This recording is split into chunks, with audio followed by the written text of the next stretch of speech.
Article 15, maman, débrouillez-vous pour vivre et au Lukaka. Débrouillez-vous pour vivre. Sala lokola ba West Africain, maman, batoni lipopo, ba yese koluka. Sala lokola ba Libanais na ba Grekeo, batoni lipopo, ba yese koluka.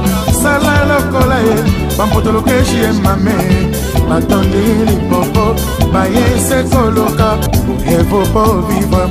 Article 15, maman, débrouillez-vous pour vivre et au Lukaka. Débrouillez-vous pour vivre. Mbote batata ba maman ba ndeko senga koyiba ke bozali ebele pona kolanda émission na bino article 15. Cette émission qui est présentée par moi votre humble serviteur Ndeko Dano Kifuna. Kaka ndena lobaka émission oyo eza pona bino. Eza wana pona kosikibili, eza wana pona kosala promotion na bino. Ozana bezo yebana, ozana bezo balobela. Eloko sala ka otekaka makala, oza ko mexa. Nyonso yo sala ka ozana bezo balobe yango. Batu ba yebango. Batanga kombo na yo. Olexa biso. Pourquoi aux qui déwana obengé biso article 15 eza wana pona bino. Merci toza toujours na bandalungwa l'école Béatitude je crois. L'école Béatitude oyo babengaka toujours émission article 15 ceux qui ba en activité pour émission article 15. Cette émission qui est parmi les émissions la plus suivie de la ville province de Kinshasa que personne ignore. Pour y émission est à la Marafoya. Merci à notre DG le professeur Voto qui est député à Banagnos à Lukunga, la PC Mbote, à madame Léna Libota et Mobimba. Merci à mon vieux autorité morale de cette émission, mon vieux Gimpipi. Je les salue. Merci encore. Serge Mako, sous les mots, Samseno, Maïka Moka Masananga, Isalong, Oka Fabrice Bansomi, la PC Bino, Mbote, mon vieux Gilles Boulembi, équipe Nyon Soya, Canal Congo Télévision, la PC Bino, Mbote. Oui, à l'école Béatitude, à Bandebabi, école anglais. Ce que tu n'as école ou après école anglais, voilà. La carte à Bandalunga, tous awana et la séance, la bombe, émission article 15 et qui t'a l'intérêt. Madame Bote. Bote Ndeko Dano. Boni. Malamu na wanzando. Na moni ke bozana activité nini o itindi yo benga article 15 ya lelo na carte école d'abino et précisément tous d'abord wapi. Merci Ndeko Dano. Ah toza na Bandano na place tozali. Toza na complexe scolaire les Béatitudes. École bilingue au programme international précisément sur avenue Kanza. Numéro 24, quartier Luboudi, direction Sekouré. Kanza 24, quartier Luboudi, direction Sekouré. On a des place yo, to swami esika école na biso eza yango wana. Alors madame au bengi émission article 15 et ya mukola lelo pona nini? Bon, merci Ndeko Dani. Si on a béni ça article 15 parce que les lots na moko ça a parmi l'activité na biso ezalaka chaque année scolaire to ça la activité oyo parce que on totangisa bana ezaka teke bana batanga etikala na kati bakaye na bango non on totangisa bana eza vie pratique donc on est surtout to ça la malgré ça en anglais en français to pratique kango donc banda moi mobimba ya février to tanga kina o etali ndako la maison en English we call it the house. Sikoyo na kati ya ndako wana batu biso bakasaka ndako tangisa bana ndako kako dessiner ka ndako boye non na kati ya ndako eza na ba pièce ndako donc toza na chambre toza na salon toza na cuisine toza na salle de bain toza donc ba pièce nyonso te ya ndako wana yango ndo toza kita ya ko décortiquer moi mobimba ya février lelo sikoyo tozo pourquoi to silisi to komi siko pona ko clôturer o to benga kindako na pièce ya cuisine yango wana to conclure yango na activité oyo kitchen et school or latitude school. Objectif nango bokele botiaki yango na kati ya école na bino pona ni objectif eza pona nini? Bon objectif nango eza omoni lelo Ndeko Dano leti so na bike to lobelaki ndako so omona lelo bandako beloko okende bo des fois tu n'arrives même pas distinguer oza na salon oza na cuisine oza na toilette be oza wapi yango wana de importance ya partie ya leçon wana ya ndako ko expliquer pièce par pièce. Alors activité to sali lelo be to sala ko importance nango eza nini ozomona so tali nde bana bazolia so tali bien mais monsieur so boni façon simbi fourchette boye monsieur simbeli boye donc eza vraiment nité to sala activité oyo pour te permettre moi na aye banane comment kosimba fourchette comment kosimba mbeli à table parce que ozomona lelo so to kena ba fête monsieur so ngala olia na ngala ndako monsieur so tenga na olia na ngala donc eza nini des kati ya usage wana nde ezosala bango bongo. Et pour ça otali bana 5e 6e normalement ce sont des filles qui devaient déjà commencer à cuisiner. Maintenant que les qui na pratique awa moi musu sata makemba pamba ba sala te. C'est pour te dire que vous avez appris même aux enfants comment kolamba na bana oto moni na bana oyo ndeko dani soko otali na ba image de biso mususu to la kisi bana ndenge nini na kodongola pondu ndenge nini basembaka basukola kafumbwa ndenge nini ba kataka makemba donc nyonso tout to la kisi bana parce que ce sont des choses que les enfants ne connaissaient pas. Mais babiloko to mona rezaka beaucoup plus na ndako nde to mona ka ba parents normalement faut basala ngo pona bana mais ne ba komi ko apprendre ngo na classe pour ça nouveauté bezala kana ngo. Vous allez combien vous créer pour parce que vous avez parlé avec les enfants en anglais, vous avez entendu ba tout bezala biote ba to ba mona. Je sais bana pe ba yebi anglais ba yebi na ba na ko simba ba kutu na ba fourchette. Nyonso to wana na biloko bazolia ba yebi yango. Eza bon. Kolobake soto sala ngo eza pona nini? Omoni na ndaku école tozopesa éducation ezobanda banda na ndaku eyaka tina école. Mais école lelo to se rendre compte que totikali kaka na théorie pratique vraiment école ezozala te. Et pas mundele soki mwana azosala mécanique ensuka neka na mécanique. Mwana azosala médecine aokendo tanga babilo mususu te. Ndenge moko pe biso vision na biso ezalaka bongo na bana biso ya coupe kutu donc plus ezalaka pratique nde to pratique ke moni siko boye bayebi ke nini tolambi na sisi kolamba il faut na lia kolia na ngande na zolia bofona lia boye na simba boye donc yango wana vraiment nde important c'est plus objectif ya journée ya lelo yango wana. Mais madame tout le bape bosolo pe bosembo parce que école oyo c'est comme si beaucoup plus une école oyo aux le anglais et belé que français parce que quand nous sommes arrivés moi j'ai posé la question aux gens laquelle école moko ya sika beaucoup de gens m'ont répondu que école wana ya anglais wana école wana c'est comme si vous école na bilo spécialité nango eza beaucoup plus en anglais et vous aussi quand vous avez commencé ici au bandi ko le baga en anglais au bandi ko bisa bana ka en anglais et pourquoi bolingi bokende ka en anglais au moment que biso tous pays moko francophone.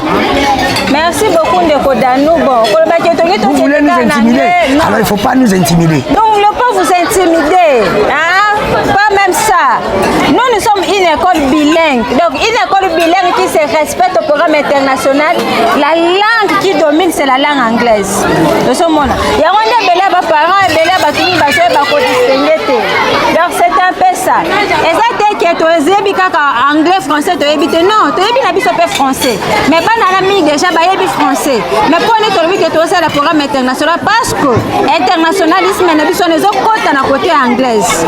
Tandis que l'école musuba na baloba anglais mais awa bana bazo le anglais ala bana bazo tanga anglais donc nazana ayebo ko pona mwana oyo lingi to poser question na anglais yebo ko pona donc du fait que bana baza ko se défendre déjà bien anglais yango wana zo mona marketing wana zo kenda bokolo bana baloba anglais wana école bana baloba anglais wana donc yango wana zo mona sango wana zo kende makasi ce n'est pas que to pesa français accent français zali mais anglais biso to za nango modèle to so pesa nango eza o eza bisika mususu te. Alors madame to kende na ba séance za rebelle chaque séance au bino bozalaka so botangi si bana bokenda na pratique sur terrain.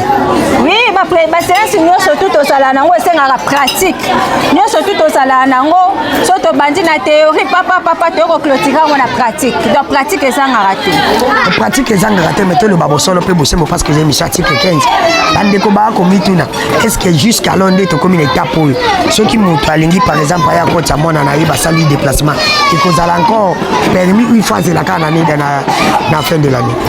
Bon ceux qui montent alingi ko tsa mona na étape oyo ça eza permis eza no problème te parce que to za na début to so kende malembe vers deuxième fin ya deuxième trimestre donc ça no permis akoya to tala ceux qui n'habitent au place abandaki kuna to continuer ou encore ce mois atanga kité suite à ba raison mususu to yeba ndeni na kosala moyenne tant mwana koya ko banda awe pa na biso bon kosala pe moyenne na moto oyo azoya kocha mwana na isiko ya Minerval parce que son enfant n'a pas voulu ou bon kosala moyenne te beaucoup pesa ka nyos. Non papa Danou to za quand même normal muto bandi classe banda octobre na oya yo ko banda kaka awa na mars awa mois. De différence ezali.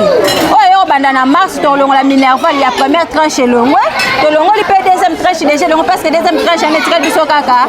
Moi oyo ka poto ça avec examen to futi sango te.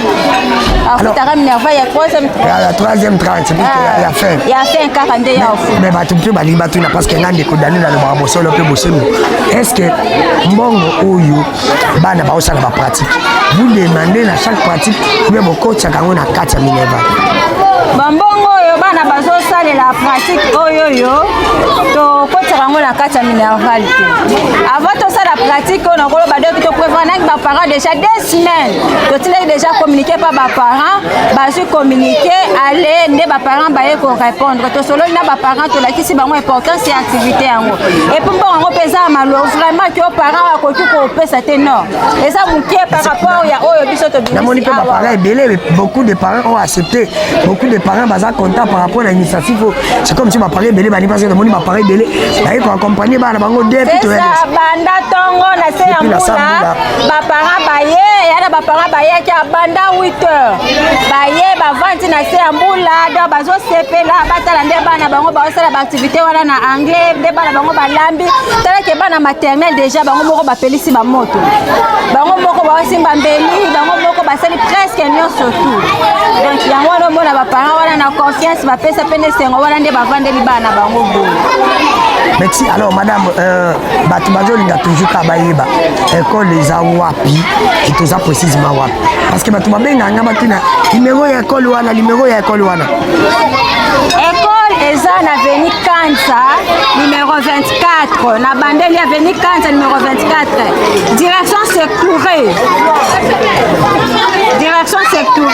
donc il faut kaka okomi na Kimbondo côté ya école mususu peza wana donc ton kaka bakitisi wana na Joëlitin otuni na soluka complexe scolaire les Béatitudes Avenue Kanza direction sectourée numéro 24 voilà nde place école ezali.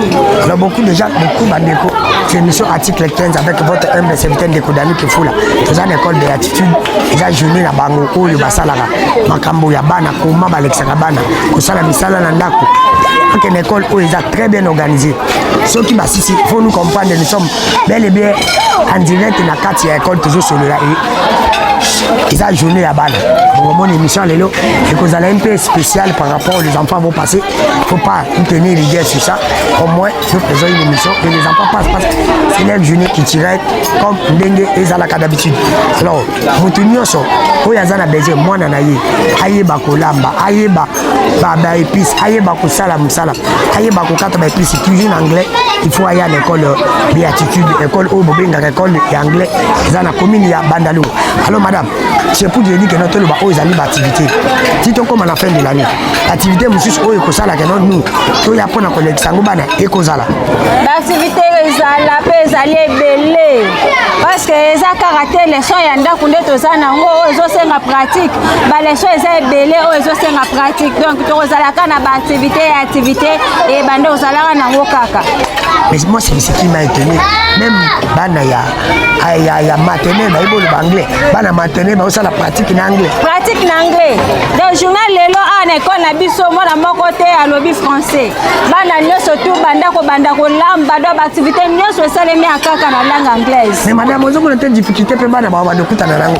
Vous voulez parler l'anglais ici à l'école pas comme il ndako français. C'est ça aussi le grand problème. Ndako danona tuna mutuna. Te mutuna zanga. Bon na biso ka selo moko. Yebisa ngai. Biso to banda classe na ndako to banda lo balingala. Ba ok na classe kuna ba école ba lo besa bilo français. Siko endeni ni to yeba ki français to bosa na ki lingala te. Tant to yeba ki français que to bosa na ki lingala non. Et puis que tu zo sala briefing la caméraman et singa binde ko dano. David a pese motalobi. Ceux qui a à l'école, ceux qui va parents ou ba ko sala ba responsable, ba ko sala ba parents mo malamu. Bano ba ko tanga ba ko sala facilité parce que bana ba zelo ba anglais asepeli ya bakati. C'est pour que non ba ceux qui va parents ba ko sala malamu.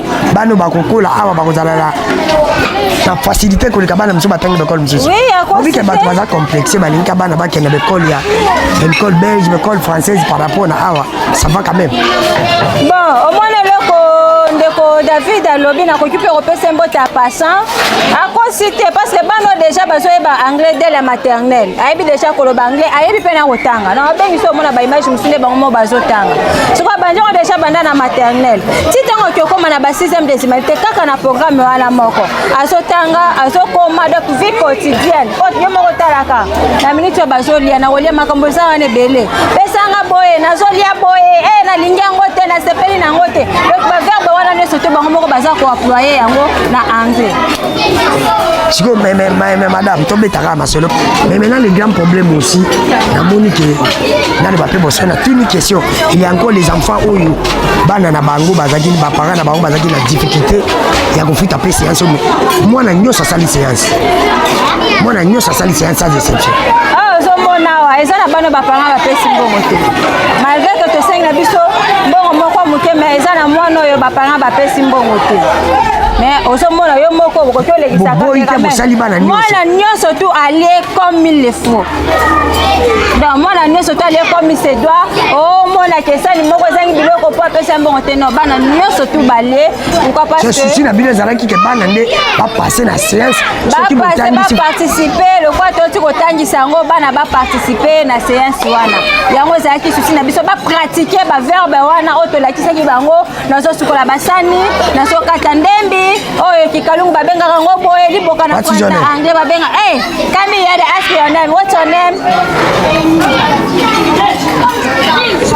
mwana oyo natuni une question parce que on bande ko sa séance je n'attends vraiment très attentif à Rolanda et parler toujours avec son ami en anglais elle est vraiment intelligente yango moko yoki malika kazole ko tuni question ka ya briske ko what's your name mais après c'est réponse pe kana non nga moko en tant que journaliste elle n'a que vous servi parce que ça il a débit na moni et parler seulement avec ses amis en anglais azem ça même linga na fourchette ko ba ko simba anglais c'est pour te dire que tout ça même ça les a kotambola c'est ça musale zo tambola on eza musala na biso to kosenga kana ba parents ba ko ba kopesa biso confiance ba ope baza ko hésiter moni monde lelo to na kati ya mondialisation yo otira bana déjà donc comment lelo no pour OK na pas mona ki mona olo ba français te les enfants parlent déjà la langue française dès la maison. C'est cela vous voulez changer le système. Vous voulez que les enfants puissent parler maintenant l'anglais à la maison. Oui, ils parlent le français, ils parlent aussi l'anglais. Parce que biso tozara no tozana so mutu visiteur ya lingala ye bo solo la pe lingala. Ya français pa ye e bon yo bando ya ba visiteur ya ba payate. Oroke na bana pe place mususu boye mumno ba betaka munoko ya anglais. Yo mwana nesu kwa kanyi munoko. De comment le bana tuno que ça awa le kana l'école na bino oyo langue oyo za beaucoup plus les anglais parce que ceux qui m'ont dans anglais dans ma classe té dit on demande carrément dans une français et mathématiques papa mo ga benga na mission to salaga abinga imona nga zina ko nyonso so ga zina fa anglais té awa ko matate bon c'est pratiquement impossible que moi na soit en anglais. Pour façon totani c'est la carte, to se servira na ba matériel didactique moko ke et permettre kaka moi na azwa. Ba matériel didactique pour des ans na sonat ke na zo tangisa na ko pesa exemple na ngai. Na tangisa na langue atu na tangisa lettre M. Na lettre M wana na zo le bela nyoso to sai bandi na lettre M. Na zo tena ba image nango. Na zo de main. Na moni pe ba TV coach. Soko ngomona do to kola kisado omona image za tant de choses ça mona ke rent ozotabo rent do mona déjà so ba ke o ba benga ngoni ni liboko so mona yango les apasi ke bana ai pa na biso bakata na français ke bazwa te na bakata na plutôt na anglais bazwa te c'est bon te dire ah mona nyo ça en anglais voilà est-ce que vous avez un problème là bon ça la te parce que mona beaucoup mi la bilo mona wana papa na bango afuta Minerva la bien c'est ça les grands problèmes faut te le baper mon son le peu bosser vous arrêtez parce que moi na haut parents na ya futa Minerva la temps yango ndi beza parce que les enfants méritent parce que les enfants méritent papa parce que les voyez là ils sont en train de passer na ko loko tabango na question mo boye ba opesa ka bango moko déjà ba mérita kango baso le bango bien baso tango bien donc to pesa moi na ba pointer parce que par rapport parents wana ta futa Minerva bien mais net to 5 Minerva na biso ya moins cher na nyonso to wana so $250 na ba uniforme na kati et na parents moko te oya futa biso $255 bango nyonso ba futa biso ka ndenge moko na kati ya Minerva na bino na ba uniforme nyonso na kati ils attendent de la bekon tout monde Minerva les abo te na kati ya 250 wana tozopesa na bauniforme topesa na bafourniture nyonso toute na éducation physique journal de classe et de communication balatiaka na kati ya 250 wana na année mobimba et pour la secondaire minerval ezalaka $150 à pamba na secondaire donc banda 7e ti 6e des humanités bato mosusu bayebaka 7e te 7e yango ezalaka nini parce que il faut nous expliquer un tout petit peu parce qu'il y a beaucoup de parents tu sais que nous avons eu un problème à l'époque 7e eza première année secondaire oyo ezalaka première année secondaire deuxième année secondaire yango lelo koma 7e 8e à partir ya première année secondaire tina 6e des humanités 6e des humanités de minerval na biso eza $100 6e humanité oui parce que année mobimba makambo osala kuna ezalaka ebele leta osenga boye tofuta boye tozongisa boye yango totia minerval ya 6e des humanités na $100 école yango yo mokolo na yanga azalaka nani parce que bato bayebaka te eza école moko c'est comme si bolingi même si bolingi koyede c'est difficile école eza ya aza na ye député te aza ministre te aza na ye ka motu simple asepelaki asala ONG na ye parce que eza na kati ya ONG fondation JBK balobi mpe bouti école ya kitoko boye na kati ya bandale bon nalobi ke bandale na se eza ONG bita ONG ezalaka nini mpona kosunga ozomona yonso otalata na minerval wana komona $250 yo moko omoni bainfrastructure nyonso toza nango ozotala na programme na biso tozosala international nyonso tozokota me minerval eza kaka bongo totali na secondaire kuna $150 pour année mobimba donc soki ateke bongo parce que eza ONG papa boboto papa social yango balobi ati kotia boba oyo baza kote mpe baza bato oyo baza kote baza banyama te oyo baza kote mpe baza bato donc bango mpe bana besoin mpe baprofite na éducation wana alors madame tokomi okende masuka malembe nini ozalaki nango besoin oloba motuna oyo nga natuni yo te et qu'est-ce que tu peux dire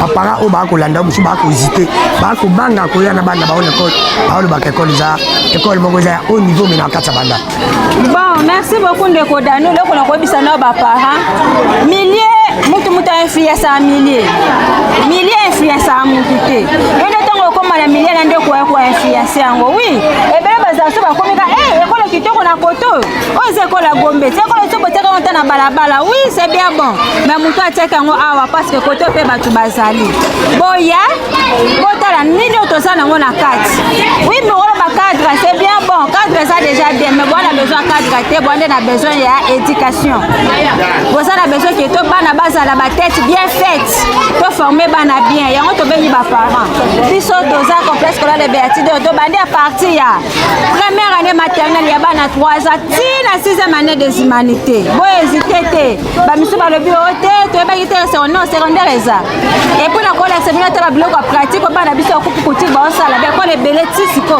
bakomi nano na niveau wana te mwana bana biso mosusu ya hotellerie baotina bastage modele asali stage ata bao mosuku to bana université na mpe basala bastage ya bongo te ozomona alors numéro ya téléphone tokomi vraiment na suka poto clôture numéro ya téléphone s'il vous plaît tokomi vraiment na suka numéro ya téléphone mpona kozwa biso eza plus 243 81 41 61 503 plus 243 81 41 61 503 wana eza numéro na biso oyo bokoki kozwa biso école eza na commune ya Bandal quartier Lubudi direction Sekura avenue Kanza donc okomi na avenue Kanza direction Sekura numéro 24 nalobaki à partir soki bozoya à partir ya Kimbondo commune bokiti wana na Joël Litin à partir ya Joël Litin boseraseni ata na bamotard bazana balobaka kaka école wana kitoko wana bayebi yango soki bozoyela na nzela ya 24 bokiti par Petit Pont à partir ya Petit Pont wana bobandi kotuna complexe scolaire de Béatitude avenue Kanza numéro 24 wana nyonso tout déjà école eyebani bakopesa baolakisa bino place école ezali. Merci madame tokomi na suka ya misha mokola lelo nayebi ke siansi mosusu ezali tokoya tokobandela tokomi na suka lobi liloba nini okoki koloba bato bakolanda yo mpe bambote par exemple na bato basungi oyo tomoni madame Batebele ko bazungi maman na se ambula pour tout le monde séance de travail. Merci beaucoup ndeko Danou. Na repesa na merci pour des chapeaux na ba parents na nga bango na bazana banda na se ambula ezana ba o bayaki banda 7h 8h do bango nyonso tu na pesi bango ba merci vraiment ya mingi. Na remercier équipe na nga nyonso tu ozomona ba professeur bazawana na mibali mutu nyonso tu akotaki na kati ya mibali balambaki we na mibali bango nyonso tu balambi na remercier bango nyonso tu makasi en tout cas ba mbote na nga na bango nyonso na ba o bayeke bazu ba pêchement na pesi ba mbote et pour na ko remercier na ko ki boutique ko remercier te on a bengaka ye mei ye moko papa boboto papa social parce que pour la activité boye salema et c'est ngaka ye moko aya ko tia poa na pesi merci beaucoup ye moko le pasteur Jean Bondo Kinamvuti na pesi merci na batu nyonso to bazo soutenir biso de preuve de loin na pesi merci bon na mobali na ngai atika kate pona ko encourager ngai on a bengaka toujours papa chéri mais c'est Cicéron de la kuma na pesi mbote mingi et puis na pesi on a benga conseiller caché na ngai ye moko monsieur Gabriel Kaindo Kibambasi na pesi mbote bande konyoso tu mbote na bino nyonso tu oyo bo soutenir biso bino nyonso bozo landa biso na ba o boza ko hésiter na pesi bino mbote mais na benyu bino boya merci beaucoup merci na ba o nyonso boza ko hésiter to pesi bino mbote na to bengi bino boya merci école zaka moko école de attitude na commune Bandalungwa omoni bazaki na séance de travail yo za na besoin ba lobela yo ba mone leko na yo batala ndenge osalaka benga biso à mission article 15 et koya wana avec ndeko Dani ke fula la pointe to l'exabino kaka ba lobi oyo za na besoin osali olongwaki na commune zako commune na commune mususu za na besoin mona na tanga kozité te yakane na kola ane prochaine baza wana pour la bino mineval eza na ngo cher ke na pesi mbote na ndeko David oto zalaki na pesi mbote na massa na ngai longa Fabrice Bansomi isalongo na pesi mbote autorité morale de cette émission ya dim pour tout je te salue na pesi pe encore mbote na batu nyonso oyo balingaka ngai sans oublier encore ba massa na biso équipe technique ba Mike Mwaka Serge Makosse sur le mot Santu nga kupa bola mwana vita tongo et na bossa nité encore mon DG le professeur Boto ici député abana nyonso ya lukunga na madame na yeba tunyoso na pesi bino mbote na bao nyonso boko nganga boko mesala bao pe boko nganga te boko mesala ko kanisa te soki na fandi na se anjete ya mbila ke ba mbila ko yezanga ine mutu na kwesango ko na yebisa ka liboso ke ngande ko Dani ke fula na lia kambila te keba za mu pepe mutu kwesa kimbila wana to ndeke mutu kwesa kimbila bye à la prochaine. Article 15, maman, débrouillez-vous pour vivre et au Lukaka. Débrouillez-vous pour vivre. Sala lokolae, ba West Africain, maman, batoni lipopo, ba yese koluka. Sala lokolae, ba Libanais na bagakeo, batoni lipopo, ba yese koluka. Sala lokolae, ba mpotoloke chie mame. Attendez les popos, baillez c'est coloca, débrouillez-vous pour vivre. Article 15 maman, débrouillez-vous pour vivre yo lucata, débrouillez-vous pour vivre.